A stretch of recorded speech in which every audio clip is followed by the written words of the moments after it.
Every stitch tells a story. But what if those stories could connect cultures, people, and time itself?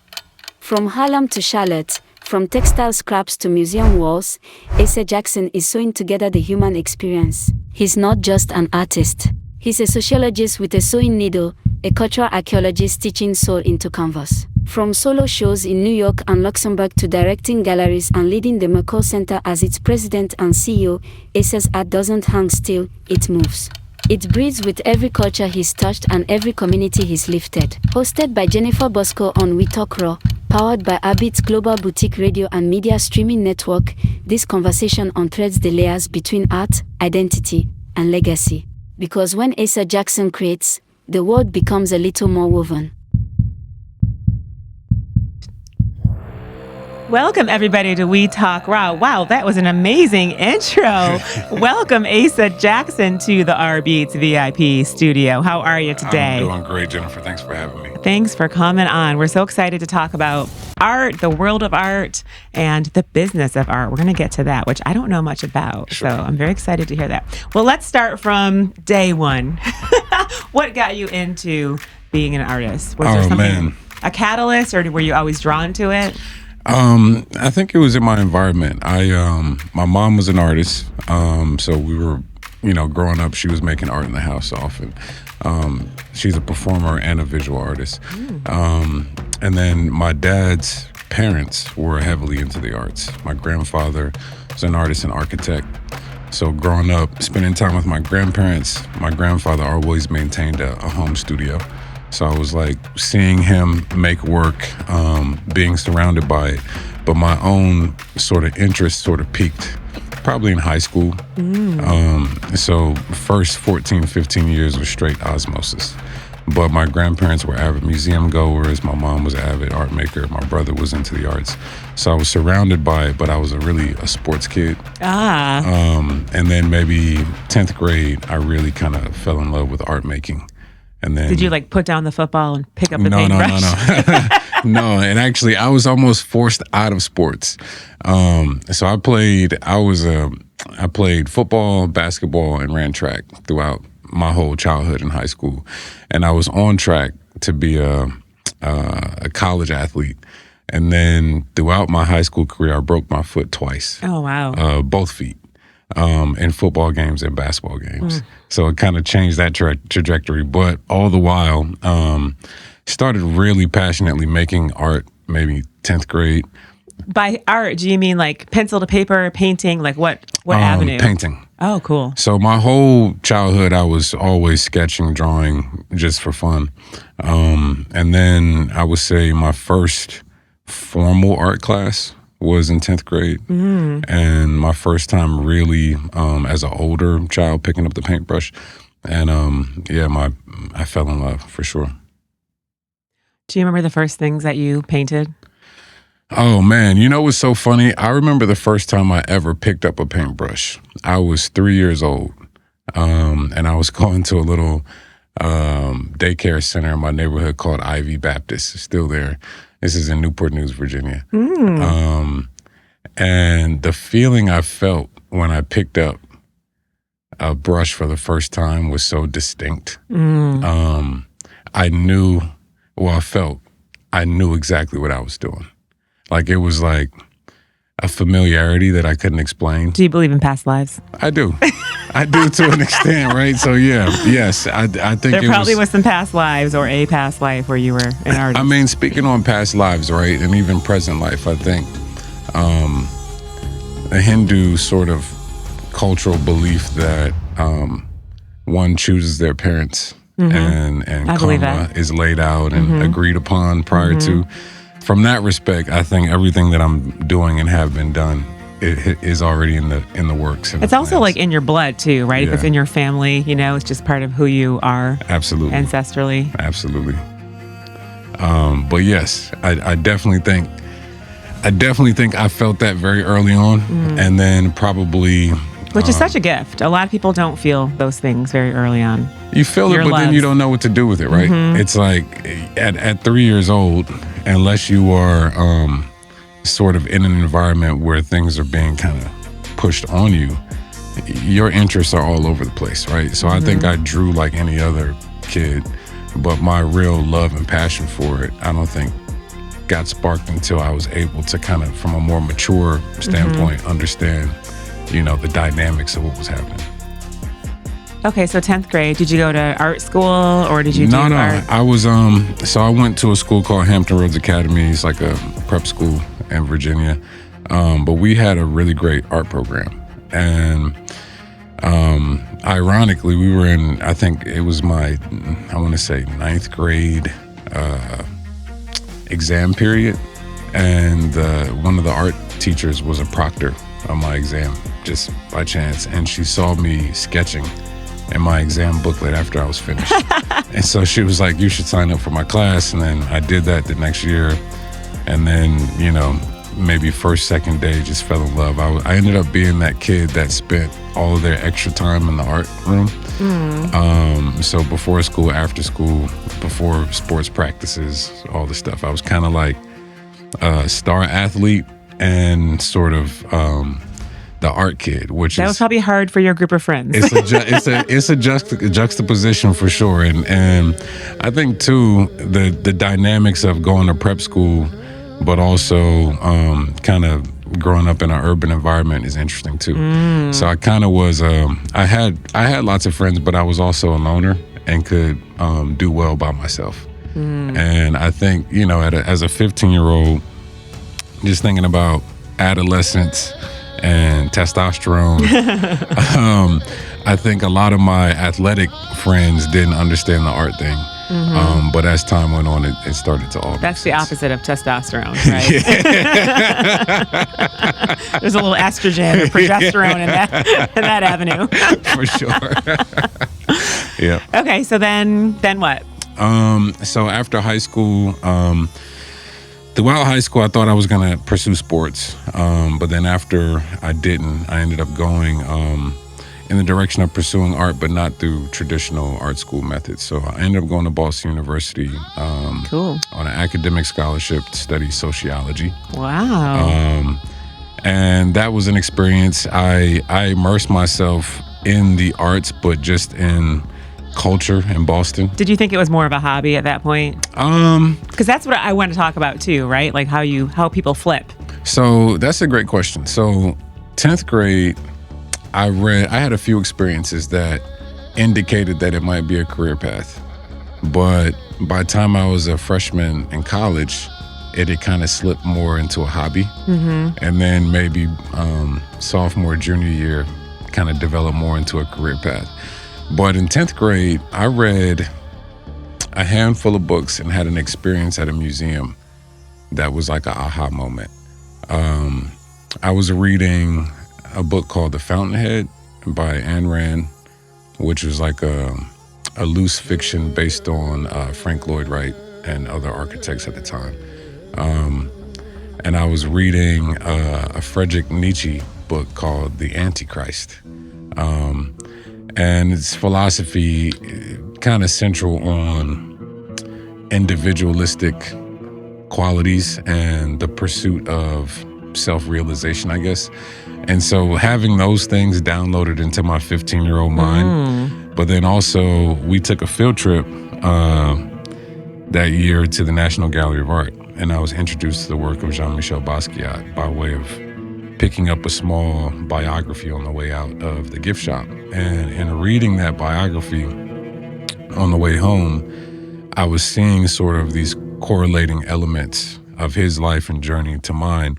And on that trip, I actually came to the circumstances surrounding his death and realized that his funeral was on the day I was born. Wow. And so when I read that, I was already very interested in the arts, but that was kind of like the universe was telling you something. Yeah. And I was like, oh, maybe this is it. So I think from that moment at like 15, 16, I pursued art very fervently throughout high school, but then you get to college and there's a reset, right? So it took me another year or two to come back to it and realize that was my focus. So do you consider when you're in that creative place like a spiritual sort of practice in a way? Absolutely. Do you connect? Do you meditate? Do you open up? Um, Do you do anything to prepare when you're about to paint and create? so I think, well, all people are spiritual beings, right?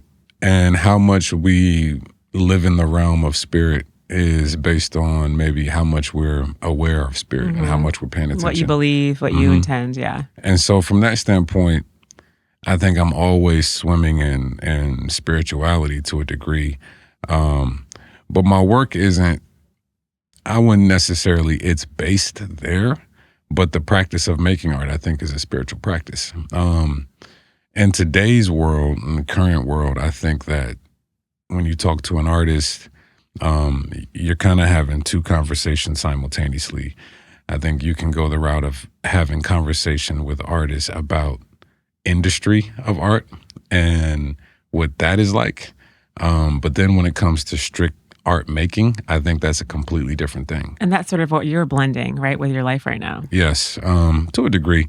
I think if you look at the long arc of art making history, right, it goes back before recorded history. Like we have objects that are 27,000 years old still that we can marvel at and wonder what was the sort of motivating factors for making said art. Do you think art was before or after or same time as music?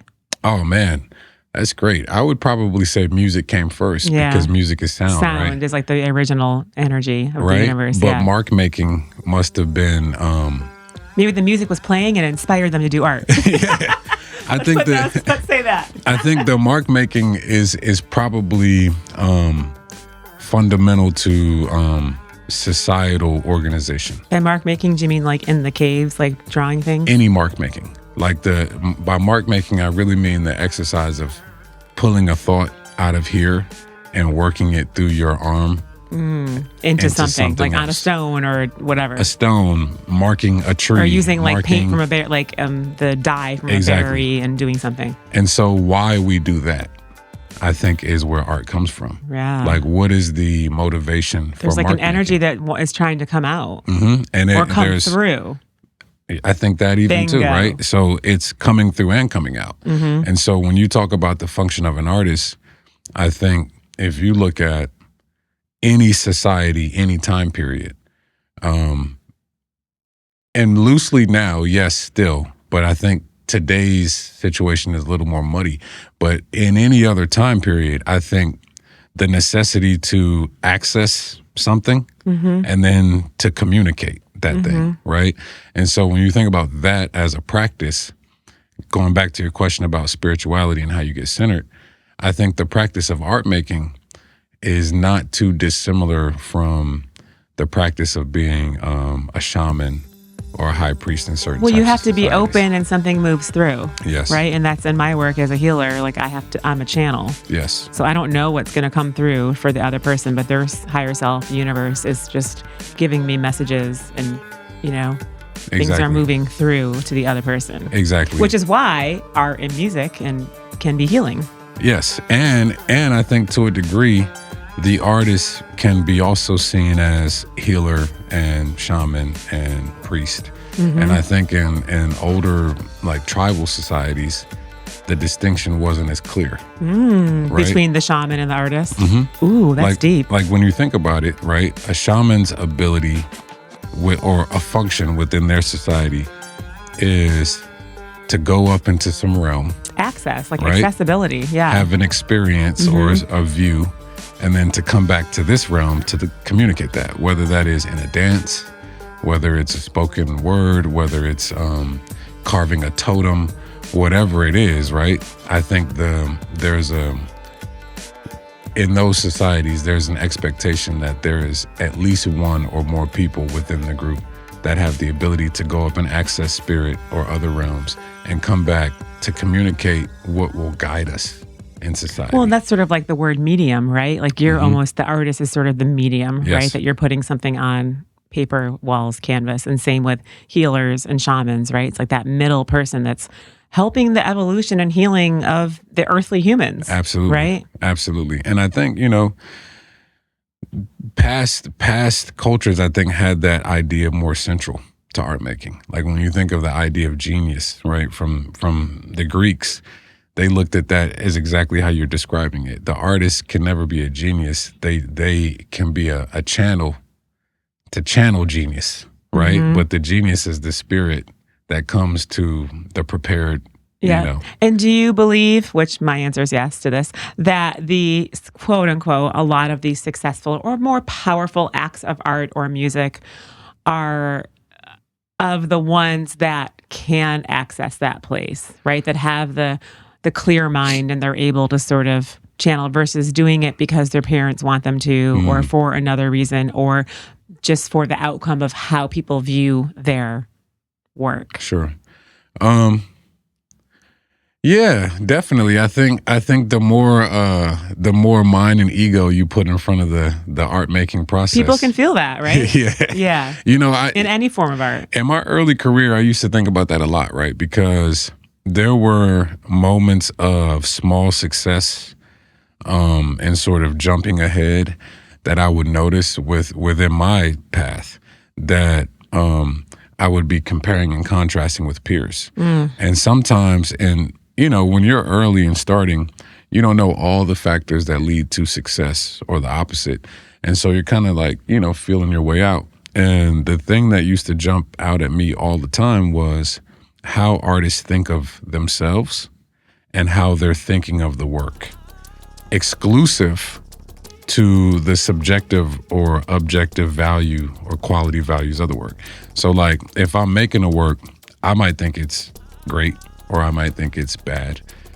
When I present it to the viewer, they might have a completely different reaction than what I'm having. But the feelings that I was having while I was making the work about myself, about the work itself, I feel are embedded in the energy of the work. Ooh. So when a viewer is witnessing a work or standing with a work, taking it in, I think that they're on one level dealing with the visual element, or on a completely another level, they are also dealing with the energy of the maker. Wow. And I think that, is where the whole non-judgment piece can be really powerful. If you're just allowing it to come through and not trying to put a label or judging how the work is, if you feel like you're in the flow, just let it come out. I think that's a good point, right? But then I think this too. Art making is like a language, right? And I could have let's say I'm a channel and there's a profound message that needs to be relayed. If I don't have the ability to speak, your ability to receive the message that I have for you might be difficult, right? And so therein lies craftsmanship. Therein lies the ability to actually wield your craft to speak clearly your ideas, right? So I do think that being in the flow is completely necessary, but I also think that learning the sort of rules and also how to break those rules is necessary as well, so that the message that you're transmuting or transmitting can be processed well as a language. If you don't have the craftsmanship, It's got to be understandable. It's like there's almost has to be a container to put it in a Yes. way. Interesting. and so in that way, I think that, we do have as artists a responsibility to tap in to something, to ourselves, and then bring that out. But if we don't have the training, right, to be able to communicate what we need to effectively, then it's not going to land. I love what you're saying. And what one of my teachers says is her definition of success is combining what you feel with what you know, right? So what you feel is your intuition. It's bigger, right? It's the universal energy moving through you. But then also like what you know, like what sort of container, do you want to put this in, or how do you want to deliver it in a way that can be received? Yes, connecting the head and the heart. Yes, exactly. Yeah. Dang, that's cool. So something perked my ears earlier when you were talking, in the sense of, and as a healer, I've definitely not struggled with this, but like I have like two main teachers, right? My mentors, teachers who have taught me that I'm trained under. And is there or was there a time where you had to sort of be like, okay, these are my mentors or people that I, love and adore as artists. How do you not try to work like them? Oh man, that's you killing them with the questions. It's my experience as a healer. So I'm gonna approach this question from multiple angles. So I was just having this conversation yesterday at the Chrysler Museum with one of their curators. Picasso has a very famous quote, right? Which is, good artists copy, great artists steal, right?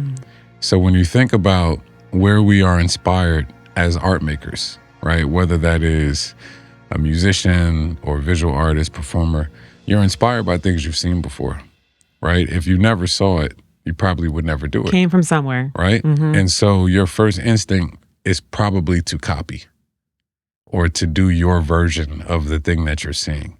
Whether, I remember growing up in the 90s, we used to, my older brother and I used to imitate MC Hammer and with the pants, the Hammer Time, right?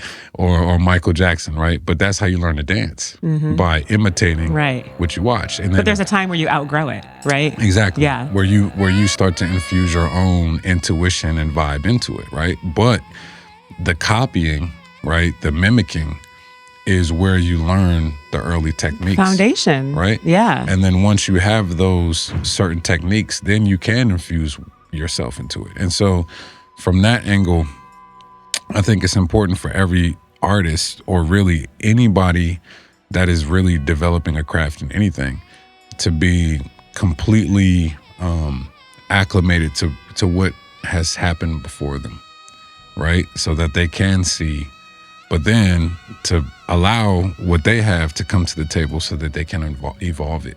You have to use your own learning process and growing process to know when it's time to do that almost, or let it happen naturally. Even with teaching yoga, like I had like a couple of yoga teachers and I would say a word, I'm like, oh God, I sound like that yoga teacher when I was teaching. Cause I'm like, they were such huge mentors in my life. But then at some point I became my own teacher with my own style, my own flow. Yes.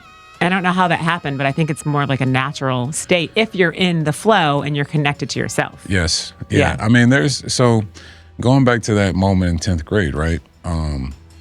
Reading that Friedrich Nietzsche book and that Ayn Rand Fountainhead, there were two sort of ideas that were presented in both books that I felt like came together for me at the right time. So the Fountainhead was all about when you set a goal, a self-goal that you need to accomplish, no matter what the outside circumstances are telling you, no matter what you're facing, if you know you have to accomplish that goal, then you won't stop until that goal is accomplished, right? So that sat with me early, which is like, just basically don't quit, right? But then simultaneously reading that Nietzsche book, there was a quote that stuck with me as well, which, I'm paraphrasing, but loosely it said, everybody has idols and heroes and role models, right? Until you turn your gaze inward. And then you realize that all of those people are really your peers when you can start to tap your own greatness, right? And so what that did for me at 16 was to start to turn my gaze from this to this, right? And looking at my role models, my idols, as peers that I can start to track my own journey from studying their journeys, right? And I think there has to be a sort of dropping of the ego too, of the sense of like superior and inferior, and also having that inner trust and confidence that you can be their peers. Yes. Yep. And I think that's a whole, and now that goes back into what I just said about the energy being trapped into the artwork. It's up to you how you feel about yourself. 100%. You know what I mean? If you do your inner work, So you just can, like people with cooking, they say the energy goes into the food. Yes. And you can feel it when you eat it. Yes. Maybe unconsciously, but it's there. So if you are feeling great, even if the things that you're making aren't by somebody's standards the best, right? that great feeling is still trapped in there. And it's sometimes less is more, you know, with like, I'm going back to music because that's what I know, but like some of those simple, like Beatles songs that are 3 chords that are simple that you can just tune along. It's more the energy behind it. I mean, look at a Mark Rothko painting, right? It's just colors. I don't know who that is, but I'm pretending so Mark that I do. Rothko, all right, that's cool. I'm going to break it down. So Mark Rothko was an abstract expressionist, which he was painting in like the 40s, 50s. Ooh. And he was a contemporary of Jackson Pollock. Got it. Know right? him. Yep. But where Jackson Pollock was messy and sort of, sporadic, Mark Rothko was just dialed back and dialed down. So basically, his artwork is really just color palettes. Wow. I'm sure you've seen them. They're just big blocks of color. Okay. Pretty I'm like, much. I'll Google it. But very simple. Super simple. Less is more. But his energy behind it, there was something in the energy. And more so than any other artist that I've seen in history, right? He's not alive now because 40s and 50s. He passed away, I think, in the 50s, or 1960. But more so than any other artist that I've seen, viewers who would encompass his work stand and get lost in a meditative. And it's only just a few colors that gave me the chills. Right? And that's just the power of the medium, right? Yeah. There's power in that medium and that we are all connected. This is a spiritual experience. We are going to have more of this experience of this show when we return after a word from our sponsors. Hey there, welcome to the Watch List, presented by DJ rBeatz, hosted by me, Greasy Keys, in the rBeatz VIP Suite. We bring you the best of the best, live shows, streaming trends, and indie pop, and much more. You can stream now on the all-new ROQ radio on rBeatz.com, highlighting indie artists from all over the world. Focusing now on hashtag local music somewhere, hashtag Charlotte. This month, we have artists that have earned cross-pollination into more than one stream, and we are proud to announce all the streams that our favorite artists have dropped on. Check it out right here on the rBeatz Radio, Global Boutique Streaming and Media Network. Now, let's celebrate these incredible artists. Starting off with Zach Robbins and his song, The Day That You Deserve. The incredible Foreign Air with their song, Maniac. The reggae vibes of Treehouse with their song, Genuine Love. Alina Rogers with her song, 9 Lives. My buddy Justin Clyde Williams with his tune, No Demise. The incredible Keith Allen Circus with It's All Love. And Alex Harris featuring Kanya Das with their song, Better. Now, all the way from Africa on the We Global Radio, we have the Jazz Hop Cooker with African Voices. Kobe Deer with I Won't Lie. Halen Frost with Indiezer Leer. From Belgium, by the way. Vio Flesh with Within the Veil. King Gizzard and the Lizard Wizard with Eyes Like the Sky. Miley Taylor with West Coast and their song Slip. Abrilia with Moulama. This has been Greasy Keys in the rBeatz VIP Suite. Be sure to check out all these amazing artists and be on the lookout for the next edition of the Watch List presented by rBeatz. Peace.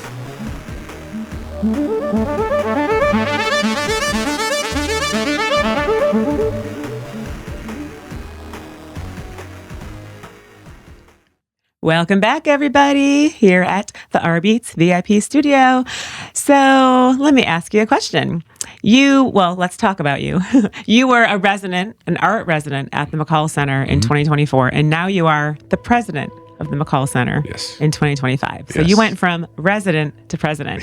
So what energetic or mindset shift had to happen in you in order to create that sort of system, right, of going from the resident to the president? Oh, man. So for the last, I'm going to say 12, 13 years, I've been balancing being an artist and arts administrator.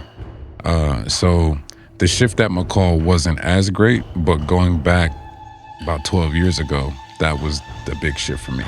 So like my early career, I never imagined being an arts administrator. I was strictly studio artist. But moving back to Virginia from New York, coming from like the epicenter of the arts to a relative art desert, I had to figure out how to keep my practice going. But in doing that, I ended up forming community with a lot of other artists that needed support.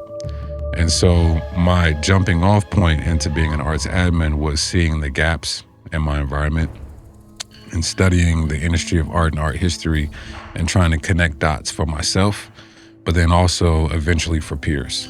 And so in 2014, that led to me opening a gallery in Virginia.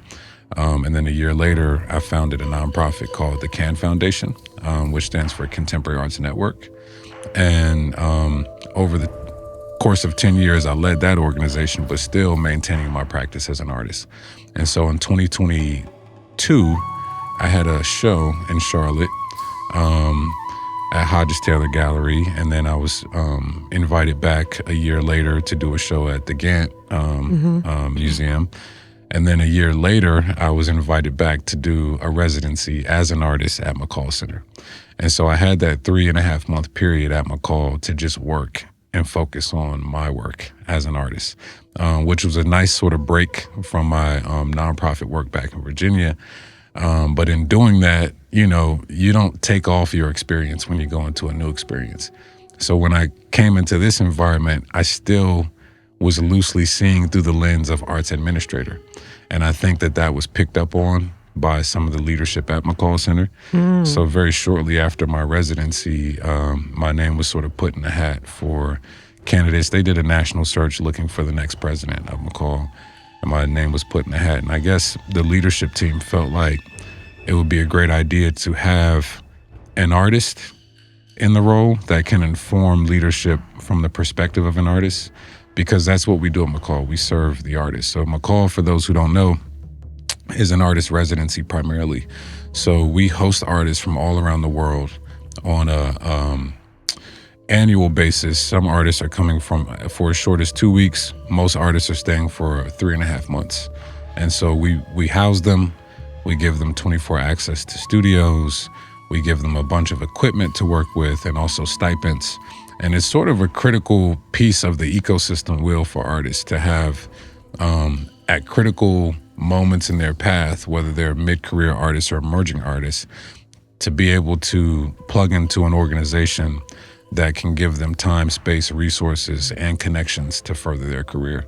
And so for me, I think being an artist and understanding my needs as an artist helps me inform leadership of how to serve artists as well. Brilliant. So when you are sort of managing these artists, just like Taylor Swift has her album, The Tortured Poets Department, Sure. I feel like a lot of artists, musicians, like the Kurt Cobain, tortured artist, tortured musician. So you're not dealing with these people that have like 4-year degrees in finance, Sure. right?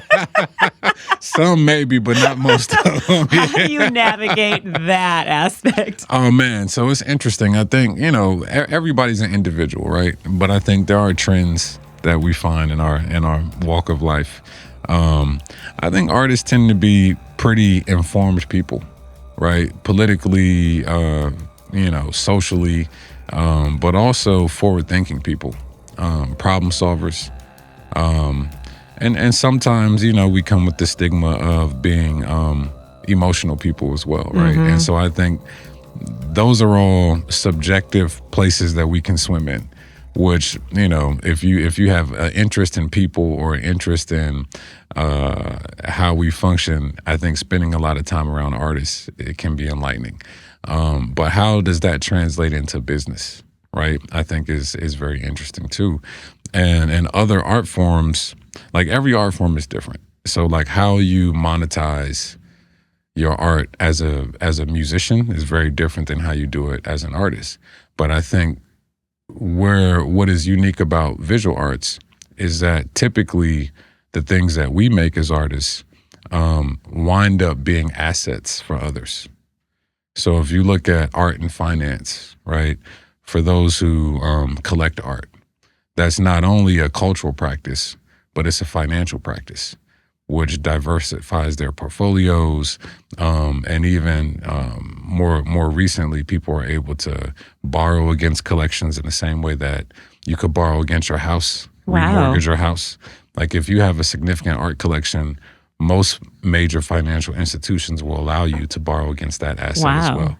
And so I think for visual artists, we sort of toe the line of culture and finance, But unfortunately, most of us have not studied enough about how our industry exists to really leverage that financial piece for us. And so I'm interested in not just the cultural elements and sharpening artists, but also trying to understand how we plug into the larger industry and sort of curve some more benefits for ourselves. Do you find that a lot of artists are open, spiritually speaking? Oh, man. No. To be honest, I think that artists can tend to be open, right? But I think that in my experience, I think a lot of artists today tend to be wound up. As you see most people, wound up by political, social, economic. But I think artists think about them deeply. Because they're emotional. And then also think about how to work around those things, right? Yeah. And so at times, I mean, I guess it all depends on the person. I find, every artist is different. Every person is different. There are some that are extremely tapped in, right? And then there are some that, naturally are more in the world and dealing with the things of the world, And so you are a Reiki practitioner, is the rumor. So let's talk about that. Like Sure. we sort of touched on it earlier about how energy plays a role in art, like you said, like in the creation and how people feel it. And do you think it really can be healing? Oh, absolutely. Well, my name, Asa, is a biblical name that means the healer. And actually, Asa, it's I guess a double entendre. It not only means the healer, but Asa in Hebrew is also the process of healing, right? It's the body's mechanism of healing. So I feel like is it going back to life path? It's like it was stamped on your forehead, artist, when you're in your mom's Artist, belly. healer, the whole thing. And so Reiki, I started studying Reiki when I was about 19. Wow. Got my certification as a practitioner when I was 21. What drew you to that? You were Just being interested in spirit. I think for me, this idea of truth has always been at the forefront of my mind since childhood. And Theosophy is an interesting sort of spiritual philosophy group that I started to read about as a kid. And their sort of mantra is that there is no religion higher than truth. So their symbol is a circle with the Tetragrammaton Star of David on the inside, and then there's a small flame representing spirit on the inside of that. But then outside of the circle, it's lined with all of the major religious symbols of the world. And then outside of that, there's a tagline that says, no religion is higher than truth. So the idea is that each of those spiritual systems has contributed a piece of the puzzle to be understood, right? I love it. And so for me, trying to get down to the origin, to the truth of things has always been a lifelong interest. And energy is truth, consciousness is 100%. truth. And in It's the everything. yoga, like in the philosophy of yoga, it's said that the number one cause of disease, like dis-ease, right? Yes. When your body's at dis-ease, is lying, right? So lying to yourself, lying to others. So it's pretty much the exact opposite, right? If you're not connected to that something bigger, you're sort of lying, right? That's not truth. I love that. I read in a book maybe 2 or 3 years ago that authenticity is actually the highest vibration in the universe. Ooh, Even higher than love. joy and love. Higher Wow. than love, right? So when you think about that, Because it's the same thing. yeah. Well, being authentic is just being used, being Right. natural, coming from a place of truth, right? I love that. And so, And people can feel that. yes, Authentic people. yes. I've had people tell me I'm authentic, and I love that compliment. So I think we just discovered something mutually, right? Authenticity might be the heal-all. Right? You just said that lying causes disease. Yeah. Right? Maybe Yeah. authenticity can reverse it. Yeah. I don't know. Well, and that goes to like being present, right? Like authentically, is being present where you are. Like, I try not to, I'm a bad faker. Shit, yeah. Like, if I'm having a bad day and someone's like, how are you? I'm not like, amazing, look at the sky. I'm like, actually, I'm struggling today. Sure. You know? And that, I feel like, that's because I'm present with where I'm at and I'm not lying about it. I'm not being victim-y, but it's like, I think there's a sense of presence that has to happen for the authenticity to be there. Sure. You know? Yeah. And self-awareness, right? Yes. Like, you got to be big. self-aware in order to even be authentic, I think. 100%. Yeah. I always say awareness can move mountains. Sometimes just having the awareness of something, a pattern, a belief that's not working for you, or an ailment that keeps popping up that your body's trying to tell you something, just being aware of it, then your spirit starts to shift things because it understands that you understand there's something going on. I mean, I think resonance, like when you say that, I think of what resonates, right? And when we talk about what resonates, we're talking vibrational. You look at a tuning fork, you tap a tuning fork, you hold it next to another tuning fork, that other tuning fork starts to vibrate, right? Mm-hmm. We are very similar. We are the same as people, as beings, as literally anything in the universe is comprised of atoms and energy, right? And the way they behave is vibrational. Mm-hmm. And so we're all resonating or attracted to, not attracted to, right? That's constant. Mm-hmm. So the more we get in tune with our own energy, the more easier it is to connect with other energies. And that's where I think you can't really take personally if someone's not attracted to you, if that makes sense. You know, if you meet a new person and they don't call you or whatever, right? It's just, you're just on different frequencies. It's not higher, lower, bad or good. It's just we are attracted to things that help us learn and grow, and you just have to kind of go with it. Yes. So same with art, I'm sure, right? There's certain art works and modalities that people are attracted to versus others that probably help them, heal them, speak to them, calm them. I mean, you know, I have a couple Taylor Swift songs when I'm stressed out. They just ground me. Fortnite grounds me. I just put it on when I go to the doctors because I hate doctors. I'm like, I'm just going to put Fortnite on my phone before the doctor comes in and just breathe. My nervous system will be okay. You know? And I'm sure it's the same, right? And you know what's so funny about that, right? I love that you do that. I was just telling one of my colleagues the other day that prior to coming to McColl Center, I used to listen to Tupac Shakur before every business meeting. Just to make sure that I'm standing on my principles. So we all have to use whatever something works. to tap in. Yeah, whatever works. That's great. Yeah. So do you have any other like things that you want to share about the business of art and sort of, I mean, are there artists in Charlotte that are making a sustainable living? There are. So I'll give a few more things while we have some time. Part of the roadmap that I use to build my own career, or still using to guide my career rather, but I use specifically to build my organization in Virginia, are 5 key points of sustainability within the arts. And these points come from a gentleman named Walter Hopps, who was a curator in LA in the 50s and 60s. But basically, these 5 points exist in every environment, right? But it's how well they're connected, which can lend to the sustainability of an arts ecosystem and or an artist, right? So what those 5 points are. Number 1 is globally competitive art.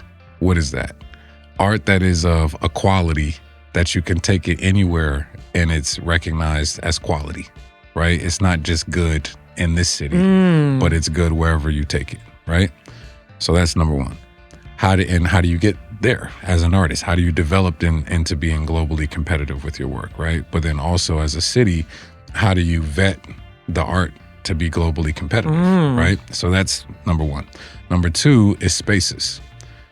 Where and how often can the public access this art in spaces? And it's not just any space. It's space that elevates the work.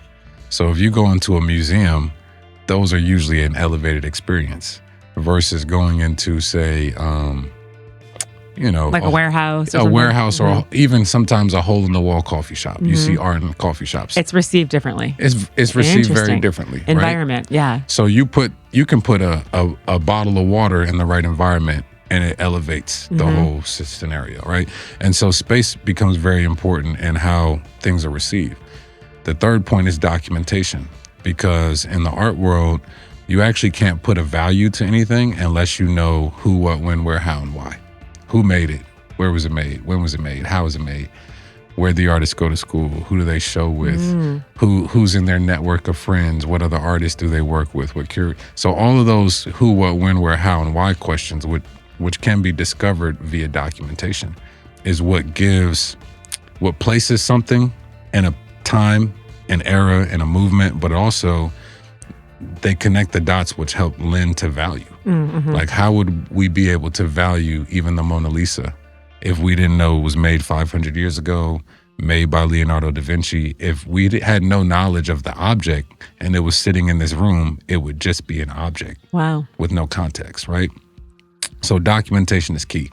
The fourth piece is institutional tie-in, right? Because in any city, in any place, when you go into a museum, on a very subconscious level, the expectation is everything here is expensive. It's important. If an artist has made it into this museum, they're important, should be studied. So that's a value add that museums can lend to the scenario. So when they're bought into what's happening on the ground, it just it elevates like setting the scenario. The stage, and Yes, right. It's like a cosign, right? And then the fifth point is the patron. Who's spending the money? How does the money trickle through this whole system? And so looking at those 5 points, I think you can start to map out an environment to see who are the globally competitive artists, but who are the artists that are not quite there, and how can they be developed? Where are the spaces that people can access the work? Who's documenting all of this, right? What are the institutions that can lend the value add? And who's spending the money? And it's not just the collector spending the money. It's the government that has tax revenue set-asides. It's corporations that have marketing dollars. It's your friend who can give a $5 donation. It's your friend who might, buy an art print to keep you going, right? So all of those pieces are the ecosystem, and how you map them and how you work with them, I think. I love it. Yeah. That was very interesting. So how can people find your work? Do you have your work in the McColl Center? Or give yourself a shout out before we go of how people can see your work. So my personal work, you can find at asajackson.com. Everything going on at McColl Center, you can find at mccallcenter.org or at on our social media at McColl Center. So if somebody lives in Charlotte, can they just walk in the museum, or are there showings? How does it work? So we are a working space. So primarily everything that goes on is art production in our space. Oh. We do have a gallery as well. Got it. And we have exhibitions that stay on view. We're typically open to the public on Fridays and Saturdays from 12 to 6. So if you want to come see a show or pop into an artist studio, those are our public dates. But every day there's artists working there, so people are in and out constantly. That's awesome. Yeah. And if you could give advice to somebody that was you in 10th grade, oh man, what would you say to somebody that had that burning, that flame of fire? I would say for art, dream big, dream as big as you can, but in dreaming big, believe the things that you dream. Belief is huge. Believe in yourself, believe in the work, believe in something bigger. Yep. Yes, I love it. Well, thank you so much for coming on, Asa. You're amazing. Everyone check out his work at asa.com. Do you have a social media handle you want to share? Yeah, my personal is at Asa Jackson Art. Asa Jackson Art. And for everybody watching, our other show, Local Music Somewhere, has been nominated by the Queen City Charlotte Awards for Podcast of the Year. So make sure to log into queencityawards.com/voting and vote for Local Music Somewhere. Thanks for tuning in, everybody. Thanks for coming on, Asa. Thank you, Jennifer. Have a wonderful day.